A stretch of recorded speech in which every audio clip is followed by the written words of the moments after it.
Bentornati a un nuovissimo aggiornamento meteo, iscriviti al canale per non perdere i prossimi contenuti. Confermato l'arrivo di correnti fredde instabili, la formazione del classico cuscinetto freddo con l'arrivo delle prime nevicate in pianura, soprattutto al nord-ovest, fioccate di neve che appariranno anche sul Veneto centro-occidentale al di sotto dei 100 metri, comunque apparizioni poco significative, non sono previsti accumuli su tutto il nord Italia, saranno nevicate coreografiche, non una classica nevicata invernale, temperature che rimarranno sotto la media stagionale, freddo e stabilità che ritorneranno a partire da martedì pomeriggio, quando la depressione si allontanerà verso est e favorirà anche qualche temporale rovescio anche sulle regioni meridionali. Temperature che continueranno a mantenersi sotto la media stagionale, seppur in lieve rialzo.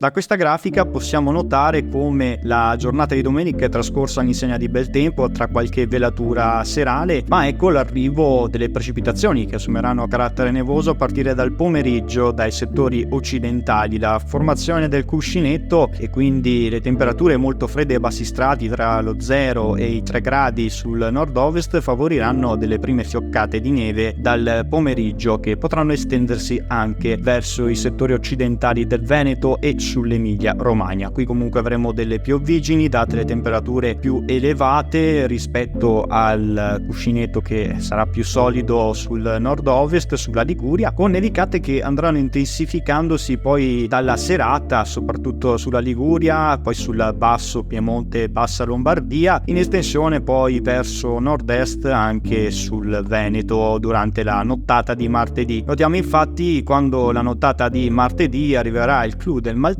con la possibilità di forti piogge e rovesci anche sul basso Veneto, poi anche e soprattutto sulla Toscana e sull'Emilia Romagna, specie centro-orientale, nevicate miste a pioggia sulle pianure venete, poco probabili e poco colpiti settori centro-orientali, mentre le Prealpi e anche le Dolomiti saranno meno favorite dalle precipitazioni. Qua invece la situazione è prevista per martedì mattina e poi nel pomeriggio, quando non avremo più fenomeni, precipitazioni in esaurimento e quindi l'allontanamento definitivo della saccatura, che lascerà spazio poi a giornate di bel tempo tra mercoledì e giovedì, con clima comunque ancora freddino per il periodo. Rimanete come sempre aggiornati iscrivendovi al canale.